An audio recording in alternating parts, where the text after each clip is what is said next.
నర్సాపూర్ నుండి జోగుపేట వెళ్లే పల్లె వెలుగు బస్సులను ఎక్స్ప్రెస్ బస్సులుగా మార్చారని సంగారెడ్డి జిల్లా సిరిపురం గ్రామస్తులు ఆవేదన వ్యక్తం చేశారు. ఈ నేపథ్యంలో ఎక్స్ప్రెస్ బస్సులను రద్దు చేసి పల్లె వెలుగు బస్సులను పునరుద్ధరించాలని సిరిపురం మాజీ సర్పంచ్ నరేందర్ అన్నారు. ఈ విషయంపై ఆర్టీసీ యాజమాన్యానికి వినతి పత్రం అందజేశామని ఆయన తెలిపారు.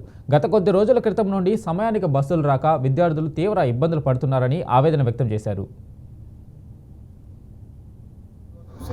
మాజీ సర్పంచ్ గారిని నర్సాపూర్ డిపోకు రావడం జరిగింది. పల్లె వెలుగు బస్సు ఎక్స్ప్రెస్గా మార్చి వేస్తుంది. ఇక్కడ అన్ని చిన్న చిన్న గ్రామాలు ఉంటాయి, స్కూల్ స్టూడెంట్స్ ఉంటారు, విద్యార్థులు.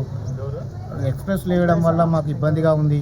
పల్లె వెలుగు బస్సును ఎక్స్ప్రెస్గా వేయడం ఎంతవరకు సమంజసం? ఇది ఎన్ని మాటలు చెప్పినా వాళ్ళు పట్టించుకోవడం లేదు. ఈరోజు డిపోకి వచ్చి ఒక లెటర్ ఇవ్వడం జరిగింది. ఇకనైనా మారుతుందని ఎక్స్ప్రెస్ తీసేసి మా పల్లెటూరు గ్రామాలు ఉన్నాయి మొత్తం నర్సాపూర్ టు జైపేట్ కాలేజ్ పిల్లలు కొంతమంది జైపేట్ వెళ్తారు, కొంతమంది దౌలతాబాద్ నర్సాపూర్ వస్తారు. ఇబ్బందిగా ఉంది. అన్ని పల్లెటూరు చిన్న చిన్న పల్లెటూరు, పెద్ద విలేజ్లు లేవు అక్కడ. కోకాపేట కాదు మాది విలేజ్లు. ఇక్కడ కోకాపేట లాంటి భూములు లేవు.